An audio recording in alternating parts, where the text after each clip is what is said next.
fabulous secret powers were revealed to me the day I held aloft my magic sword and said, "By the power of Grayskull!" We here at the Geekcast Radio Network are taking on a massive journey into the world of Masters of the Universe as we present you with the Powers of Grayskull series of podcasts. I am one of your hosts, TFG1Mike, and joining me on this epic journey into Eternia and Etheria and Despondos and everywhere else and Snake Mountain and wherever else is OptimusSolo. Yeah, I feel like I should change my name for this series of podcasts or something. I'm not changing mine. I'm just kidding. It's like, why are two Transformers guys talking about He-Man? You know, it's funny. One of the guys that does that is a commenter over on the Pop Culture Network forums, Count Marzo, tweeted the Geekcast Radio account and says he basically said, "You guys better do."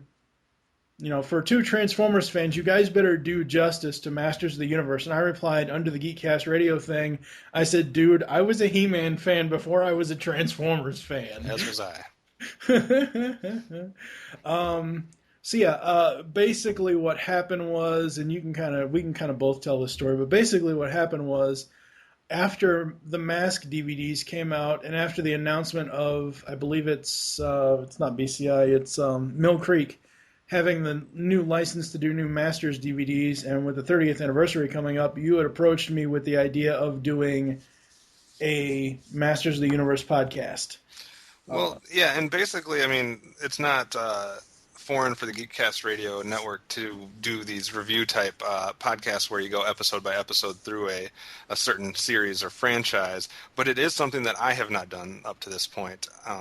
Besides me helping out and giving my thoughts on Transformers Animated, I haven't really done a full-on review podcast up to this point.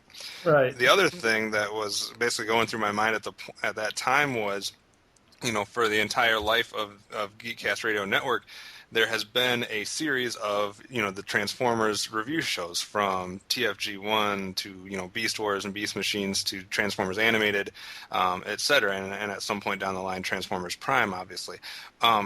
But the main thought I was having was that, pretty soon you're going to have covered the gamut of all the Transformers series, and the next natural step to me was to start a new franchise. And right. He-Man is one of those that has had multiple different series and reboots and shows along the life of its franchise, so I thought that was a natural step to take. Yeah. And something I could be interested in and join in. You say that like you're not interested in Transformers. No, just not Transformers Animated. Okay. Anyway, we're not getting into that. And I agreed with you because of the simple fact is, as you just said, we've kind of run the gambit for now. And honestly, Steve and I are getting burnt out on Transformers, and I don't want the Geekcast Radio Network of podcasts to just be, it's those guys that just like Transformers. We like lots more stuff. Repeat that because I kind of missed it. What did you say there? We like lots of other things. That's not what you said. You said we like lots more stuff. But no, we have other fandoms. We have other projects that we want to do. And I don't want to tie the network down into just the niche of being, it's those guys that do Transformers podcasts.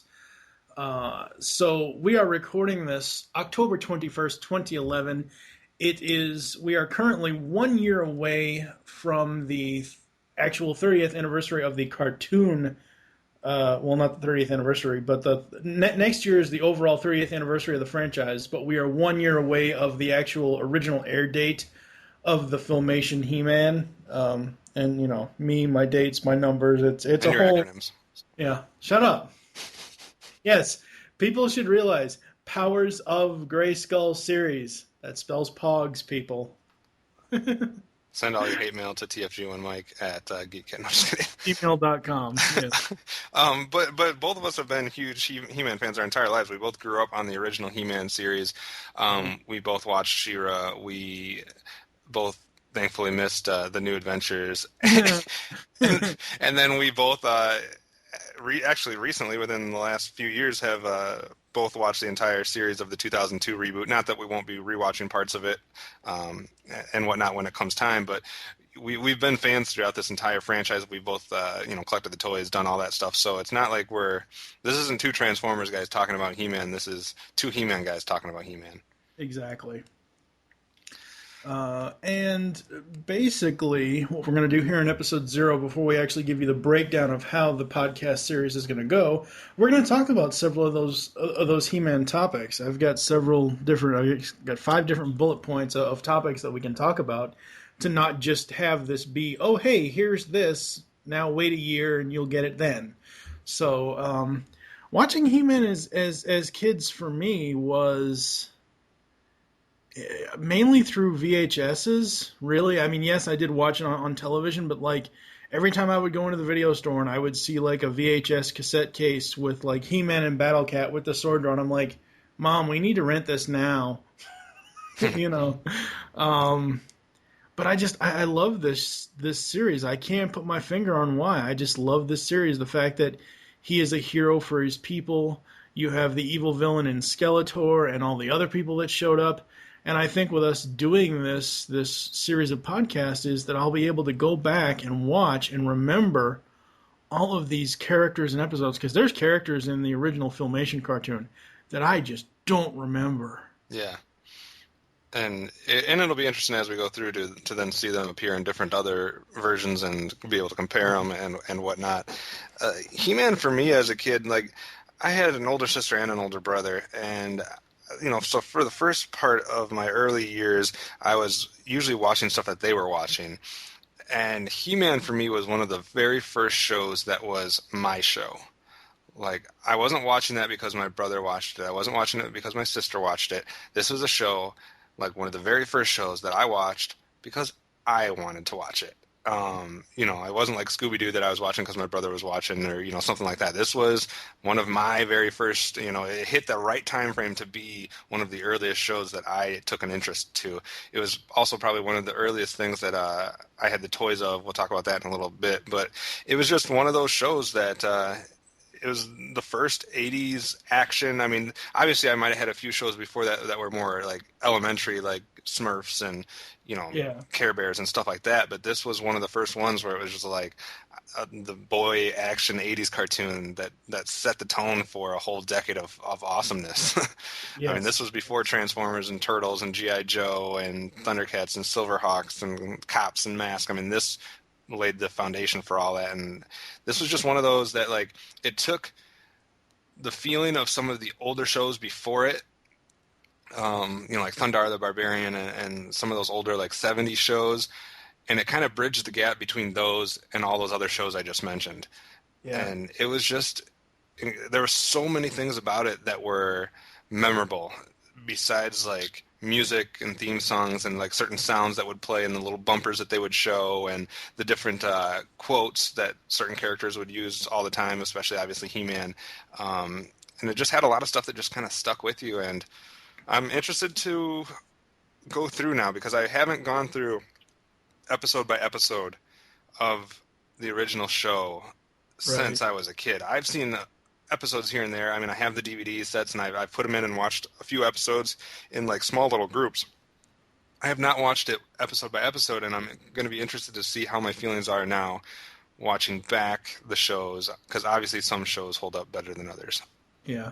I mean, I remember certain episodes of the television series, but for me, what I really remember is the cut together theatrical, even though I didn't see it in theaters, but theatrical feature of He-Man and She-Ra, The Secret of the Sword, when they were at the apex of He-Man and were like, well, let's take that to girls. Let's give girls a heroine that they can look up to. And just the way that the first five-parter of She-Ra, Princess of Power, just the way they cut that together into that 90-minute movie, I loved that movie. I would every time we went to this little one-horse town video store called Adventure and Video in Kingston, Massachusetts, every time we would go there, I would that's the first movie I would ever go after, is that VHS of Secret of the Sword. I absolutely loved it. Yeah.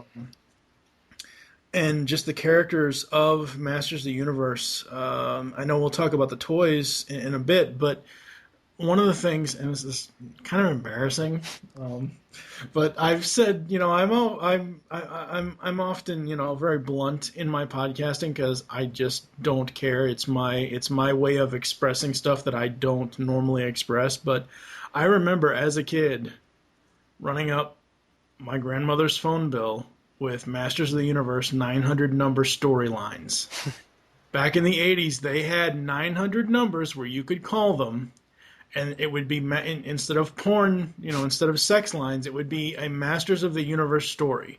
It was the same rates as those other 900, as those sex lines, but it was like, $3.99 for a story, $3.99 a minute, $3.99 this, whatever else. And I remember that. The other thing I remember most is a friend of mine, actually my best friend at the time as a kid, Jonathan Bond, he had a bunch of Master stuff, as I had a bunch of Master stuff. One thing he had that I never had was the Masters of the Universe record. And I'm not talking about a cassette. I'm not talking about a CD. I'm talking about vinyl, people. And that was just so awesome because they had all these songs on that record, and I was like, oh my God, I love this. Yeah. And it was like, in the 80s, I remember Transformers being on in the mornings and sometimes in the afternoons, but I think He-Man, at least in Massachusetts, I think it was exclusively on in the afternoons. I remember later as it went through further, like after the syndication run ended and it was still syndicating, because, again, this is the first show, 65 half hours of syndicated television. Mm-hmm. But I remember after it was over, I would constantly see He-Man episodes in the mornings rather than the afternoons. And it was just great. I mean, the stories are great back then. The stories were great. And again, that's the point of this series is we can go back and see, do the stories hold up? Do we still like the same stories that we liked? Do we still like the same episodes that we liked as kids? Right. And we'll get into some things that you can expect out of what we're going to do and what our approach is at the end of this. Then came the New Adventures. Oh my God! I was so excited as a. This came out in '90, didn't it? Yeah. In the 90s, 90, yeah. Between '89 and '91, I was so excited because I after He-Man and then She-Ra ended, I was like, okay, where's my He-Man stuff? And then I saw an advertisement or I saw the intro to New Adventures as a 10-year-old boy. And I'm like, okay, they brought it back. Awesome. And then it's like, He-Man in space. I was like, as a kid, I was like so... It was almost like Flint Dille, took Megatron's gun and shot me just like Megatron shot Optimus Prime. Swear to God. It was like killing me. Seeing this... Oh, my God. It was akin to... I mean, I compare it to a lot of other... It's like the G2 of Transformers. Ain't that the fucking... It's like the Deke, and I say that because I haven't seen it in a long time, but almost like the Deke series of G.I. Joe. We're sorry, Steve. Which I'm going to watch eventually now that it's coming out on DVD, and I might take that back. But at the time, to me, that's what it was like. It was like the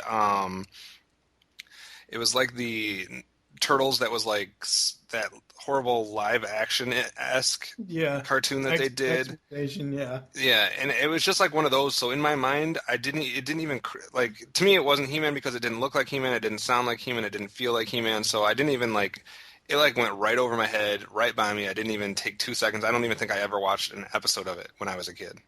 I watched a couple episodes. I don't remember what they were. I don't remember really any.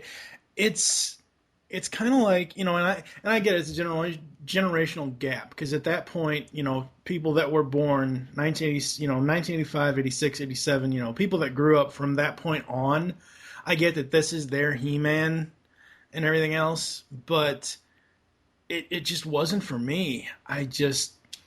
And maybe we'll have other things to say as we watch the actual episodes. I mean, it's not going to be just a bash fest of us just going off on it probably the entire time. I mean, right. But we'll see what our opinions are as we actually watch them. I'm going to be interested because I know nothing of what happened. I know nothing of the storyline, so I'll definitely be giving a unbiased look at that. But to me, it was one of those things that I just couldn't get past the visual of it. Yeah. It just, if something doesn't pass the eye test with me, I'm usually not going to let myself waste time trying to give the actual writing in the series, so. And that's the same with me. As I said, I saw a few episodes. I don't remember them. So yes, I am going to be going back with more of an open mind than usual. Shut up. More of an open mind than usual about it. But I can already tell you. We have that on record. Shut up. Okay. I can already tell you just by seeing some of the designs, I'm going to hate the series because Skeletor does not look like a Brahma bull, for Christ's sake. Well, it shouldn't make you hate the series per se. It can make you hate the visual aspect of the series. But let's at least give it a shot. Be fair to Steve. And I don't want to make it sound like we're not talking about She-Ra as well. Yeah, I mean, She-Ra, kind of backing up the bus here, She-Ra has some good stories, but that was directly for girls for the most part. It was a girls' show that a guy wasn't embarrassed to watch, though. Yeah. And we will be talking about it just as much as we'll be talking about He-Man. We'll be breaking down every She-Ra episode as well, so you can either send your hate mail or your admiration to us for taking on that quest. I do have all of that on DVD as well. And, She-Ra had some interesting characters. They had some very memorable characters. She-Ra was hot. I'll just get that out of the way right now. Princess Adora was hot. She was. And she was, obviously one of the most iconic female characters of a decade. Yep. As far as kids and cartoon goes. I mean, she's up there with Jem. They're probably the top two, actually, as far as, like, female characters from the 80s. As far as cartoons, yes. Because we're counting that in cartoons. Barbie never, to my knowledge, outside of, like, animated movies, Barbie in the 80s... Which wasn't until much later. Yeah. Barbie in the 80s never had an actual cartoon series. Yeah, I mean, after Jem and She-Ra, you got to go to, like, the younger girl characters like Strawberry Shortcake and Rainbow Bright and those type of people. But, She-Ra was one of the most empowering female characters of a generation. Yeah. So we will be giving her just due. Yes, exactly. And then switching into... this is kind of a twofold topic here. Having the toys as kids, and for me, collecting them today. Because back in 2008, Mattel launched the Masters of the Universe Classics line, which is basically today's standards of toy making with that vintage feel of the old characters. I remember having almost every single version of He-Man, every, like, Battle Armor... all this, all that. Every single version of He-Man and Skeletor that ever came out for the Filmation series of toys, I had it all. I had such a huge Masters of the Universe toy collection as a kid that it was just unreal. And I've told this story before as well. And, part of it was at my mom's house, which I lived with my mom. And the other half was in Rhode Island at my dad's house when I went to go visit him. I think I had probably... I think all the heroes and a couple villains were at my mom's house along with Castle Grayskull. And the rest of it was at my dad's. I had Snake Mountain. The only place that I never had was like Palace of Eternia. Mm-hmm. But I had Snake Mountain. I had the Slime Pit. I had all that stuff. I had tons of the action figures as a kid. And in 1986, went down to my dad's one time. It was gone. I was like, Dad, where are my toys? You're 6 years old. You're too old to be playing with toys. That's 6, folks. Yeah. 6 fucking years old, and I was too old to play with toys. I did lose most of my He-Man characters, and I didn't have as many toys as you probably had. I remember a slightly older cousin that had a ton of He-Man toys. He had everything, it seemed like. He had stuff that you like poured like some type of red goo. That was probably the Slime Pit. Yeah, he had the Slime Pit. He had green. Yes, that was green stuff. And he had so many toys, and I just remember always going over to his house and playing with them because they had this big bench in their living room that kind of was on a bay window. and it opened, and it was common knowledge that the He-Man toys were in that bench. So whenever you went over there, you were quickly flipping up that bench and getting out some He-Man toys. And I had a good, a fair number of He-Man toys myself. I didn't have as many He-Man as maybe G.I. Joe or Transformers eventually, but I had a good deal of He-Man characters. But my Transformers were the only things that survived. My mom had a garage sale at one point. I don't know where I was or how I was not involved, or maybe she just pulled one over and I just didn't realize. But I lost a good majority of my other toys. She knew better than to touch the Transformers, because that was the main toy I collected. But very few G.I. Joe and He-Man figures and stuff like that survived that, and Turtles figures. I almost lost all of them. See, that's the thing with me, though. With me, it's almost the reverse. Whereas, as a kid, before I got into I don't remember. I don't even remember having. I remember having like Optimus and Megatron. Mm-hmm. That's it. And I maybe had a Laserbeak, or I remember having Blaster, Laserbeak, and the rest of Blaster's cassettes. And I know Laserbeak goes with Soundwave, but I didn't have that many Transformers. All of my toy collection was He-Man stuff. Yeah. And we'll get more into that in depth, like when we get to those episodes. But I think the main point of bringing this up is that we're not specifically, only going to be talking about the cartoons. Right. We're going to be talking about cartoons. We're going to be talking about the toys. We're going to be talking about the comics a little bit. We're going to even be talking about the live action movie. Yeah. Which is just one of my guilty pleasure cult favorite type things. So we're also probably going to be speculating. Sorry to interrupt you. We're also going to probably be speculating on the potential for a new movie, because I've seen news in the last couple days that potentially a movie year could happen and hopefully it's just a matter of timing, that once we get to that portion of our schedule that movie will have information out, that movie will be out, or something about that. So we're going to be talking about everything He-Man related. So you're going to get everything. If you listen to this podcast from this episode until we come to the conclusion, you will hear everything He-Man related that we could possibly come up with. Right, exactly.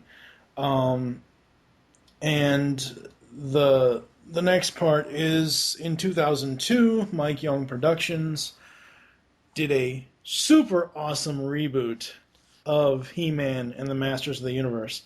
I actually got I haven't said anything to anybody about this, but I'm going to be doing a blog on the idea of reboots here eventually, and I'll get more into that, when it comes time for that. But this is one of the best reboots there has been.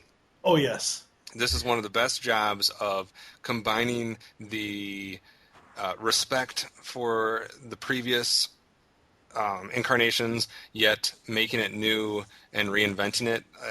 They just did a very nice balancing act. Obviously, unfortunately, it was cut short because it was about to get even more epic when it got cut.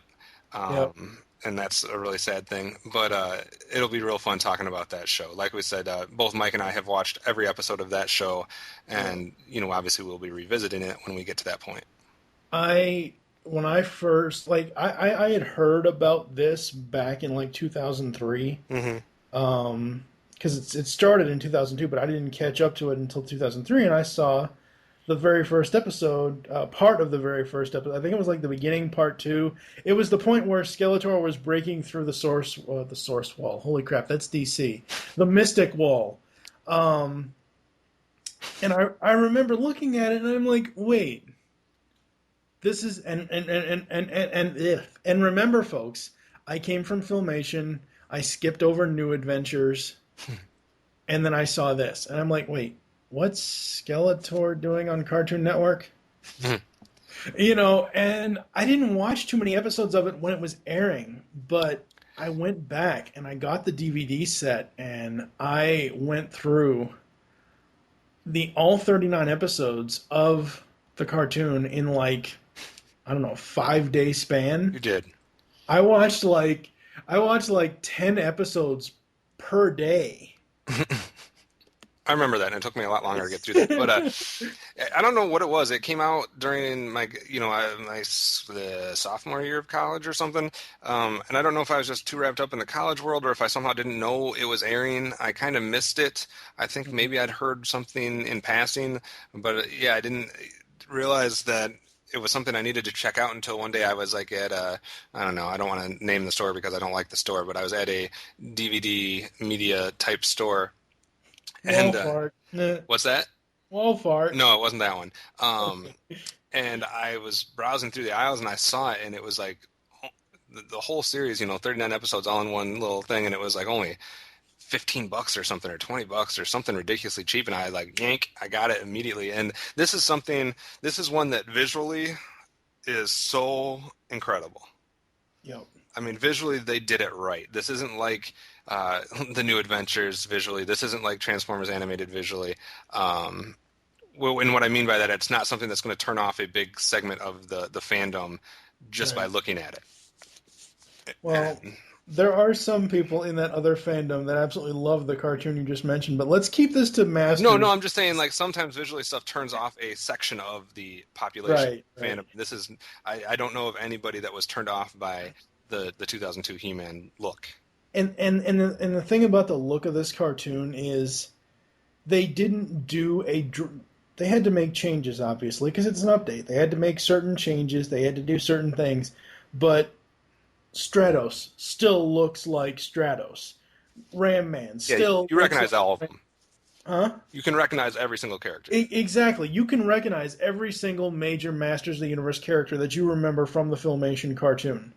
One of the things I'll get into as the series of Powers of Grayskull goes along is that in the 80s, it was all one-shots. For any cartoon in the 80s, for the majority of it. I mean, it was one-shots, but there was some that had loose continuity.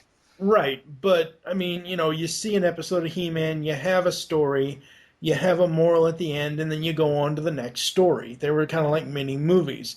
Whereas this was a very strict continuity, had a beginning, middle, and end, and it was an awesome story. Yeah. And the other thing this one did good, though, because something else that the people always skip over this, but the 80s cartoons, even though they were mostly one-shots and maybe people don't like the writing because they're used to stuff having this overarching, continuity, but something that the 80s cartoons were very good at was making you feel connected to characters. They were very good because even it just kind of fits, because when you're doing one-shot episodes, you'll have an episode that is all about this character or an episode that is centered on this character. And the 80s shows really got kids to connect to certain characters. More so than cartoons do these days, because these days you have the overarching story and people like the story and they like the overall thing, but there's not necessarily that, like, in your face, here's this character, this is what they're about, this is their personality over and over and over again. And this, I'll disagree with you on that is Transformers Prime, because they do several episodes in that are character specific. I remember one where Ratchet was hopped up on Energon. Yeah. They do it in bits, but it's not as much as they did back in the 80s. Right, exactly. But this is something that 2002 did a decent job of still putting in there in a way. Like, there was still the overarching story, but they managed to give you some one-shots on certain characters that let you feel that same connection you did when you were a kid, which was really cool. Oh, yes. So it'll be fun to take another look at those 39 epic episodes, and man, I wish they could have finished that out. I know. I wish they could have got a season 3. That would have, or a season 4. It was just about. It was like.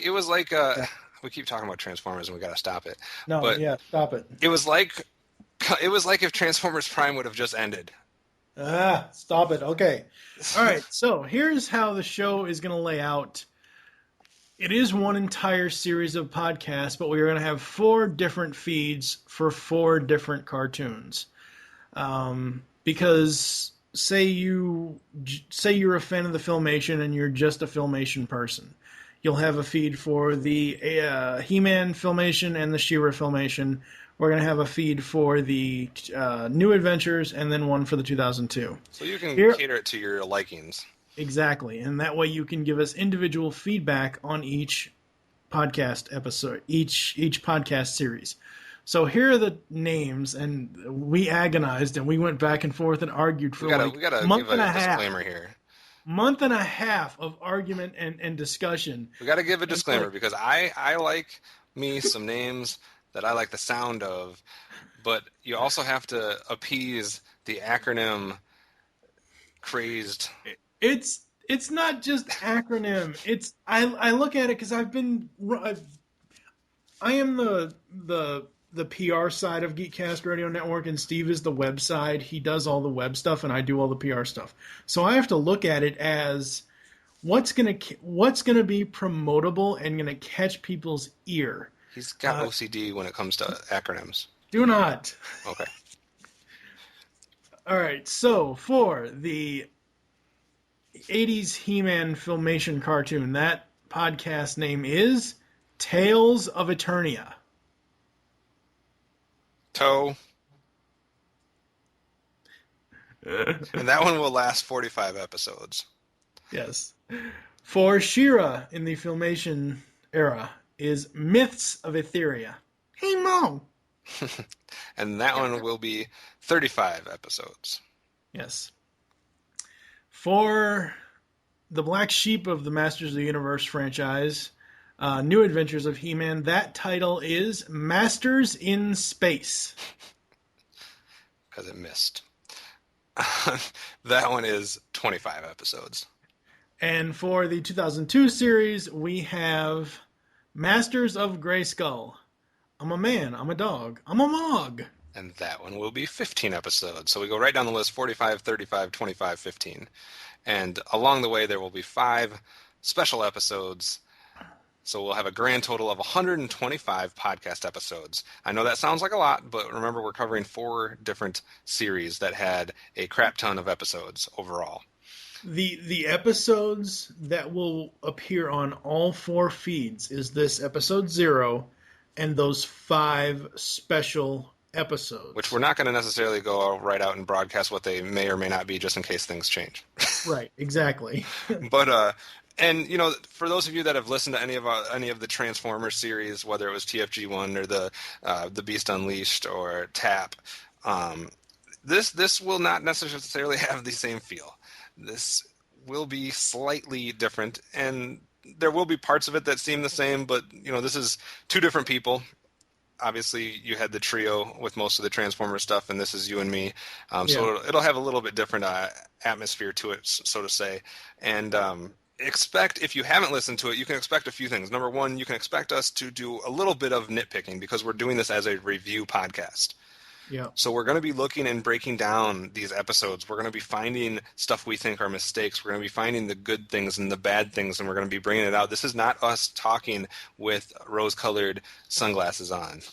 No, this is us fully analyzing each cartoon series. Yes, and we're going to be breaking this stuff down. We're going to be talking about our favorite characters and our least favorite characters, our favorite moments, our least favorite moments. I mean, the stuff that's wrong, the stuff that's right, you know, comparisons. We're going to do a whole lot of stuff that is not just going to be us living off of our memories. Right, and that's the point of the Geekcast Radio Network of podcasts and our review podcasts is that, you know, I tore G1 to shit when I did the TFG1 podcast. And I'm currently tearing TAP to shit. Shut up. Stop tapping your shit, dude. But the main point is, I mean, anybody that's out there that are these fans, you know, this should be something that can go along. If you are interested in rewatching some of these shows from your kids or from your childhood, if you have picked up any of these shows on DVD and you're wanting an excuse to watch them, maybe you haven't sat down and watched them all the way through, this gives you an excuse to, number one, watch them, and it gives you people to, I mean, I know you're not directly talking with us, but it gets you to a chance to be a part of a discussion on the episodes you just watched. Exactly. So you can do this with us. If you have some of these series, if you have the original He-Man, but you've never really watched it right through, you know, we do it in small doses, you know, 2, 3, 4 episodes at the most at a time. You can watch a couple episodes. You can listen into our podcast and kind of feel like you're in on the discussion of what you just watched. I don't think we really have discussed, and probably should discuss this at some point when we're not recording an episode, but I think this series of podcasts, as it goes along, I think we're going to air this weekly, probably every either Tuesday or Friday. Again, Kevin and I haven't really worked that out yet, but I think the gist of it is that, you'll have probably around a week to watch 2 or 3 episodes. Yeah. And the way that that we're going to have the discussion is we're going to have like a 1 or 2 line synopsis, basically like a file card. Just brief synopsis. And the way I take my notes is I take notes as I watch. So my notes technically are a long synopsis, but they're in bullet points. And I'm sure we're going to have a lot of discussion. As Kevin said, we're going to nitpick. But that's the point. The point is, yes, we've enjoyed these, but let's really take a closer look and see if we still enjoy them. Well, and let's analyze it for what it is now and see how good of a series it really is, or really isn't. True. Very true. So, and we'll be doing this, and we might be doing it slightly different. Like I said, the format won't be the same as the Transformers ones because obviously I'm stubborn and I like to do things my way. So do I, goddammit. So you'll see a lot of arguing between us. No, I'm just kidding. Yes, you will. But I probably won't be doing bullet points, but we'll hash that out, and we have a year to figure out how we're going to be doing it. And either way, regardless of how exactly the format that we do it in, you will be getting an in-depth analysis of each and every episode. Yep. Exactly. So with that, I think we're done giving everybody the details, and I think we need a year break. Yeah. Exactly. So we're going to head to some ads, and we'll come back to close the show. Are you a fan of Mattel's Masters of the Universe toy line? How about Princess of Power, New Adventures of He-Man, or 2000X Masters of the Universe? Hey guys, I'm Pixel Dan, and my new show, Power and Honor, the World of Masters of the Universe Toys, takes a look at all of the above-mentioned lines. In every episode, I'll take a look at a different action figure, vehicle, or playset from the world of He-Man. It's a great place where you can reminisce about your favorite toys from the past, or even learn some things that you may not have already known. A new episode airs bi-weekly on He-Man.org and PopCultureNetwork.com. Swing by and check it out. Good journey. So there you have it, folks. We are going to be entering the world of Masters of the Universe in 2012, celebrating the 30th anniversary of the franchise here at Geekcast Radio Network. Any final thoughts before I go into all the information and stuff? It should be a fun adventure. It should be a fun journey. We'll see. Obviously, when you guys did your Transformers one, it kind of took on an attitude and a persona all of itself.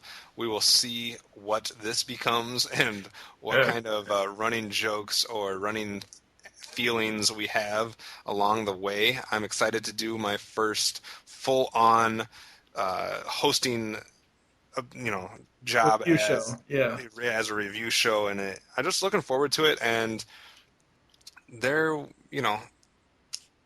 should be some interesting things along the way. That's all I'm going to say. Yes, there should. Thank you for joining us here on Powers of Grayskull. There are some ways you can contact with us or leave feedback for the show. Visit the website, geekcastradio.com. You can comment on each episode post. Leave the show's feedback in iTunes. As I said before, all 4 feeds will be up and running with this episode.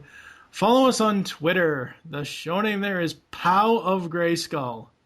I either could have spelled Grayskull all the way out, or I could have spelled Power all the way out. I'd rather have Grayskull there. My Twitter is TFG1Mike. What is your Twitter? OptimusSolo. Become a fan on Facebook. Go to facebook.com/Geekcast Radio Network. Call the voicemail line. Tell us the show you're leaving the message for and your name. 502-526-5821. We hope you enjoyed this episode of Powers of Grayskull and wish you'll join us next time in 1 year when we'll be kicking off Tales of Eternia, reviewing the first 3 episodes of the Filmation He-Man cartoon, those being Diamond Ray of Disappearance, Teela's Quest, and Colossor Awakes. For now, I am TFG1Mike with OptimusSolo. By the power of Grayskull, we have the power.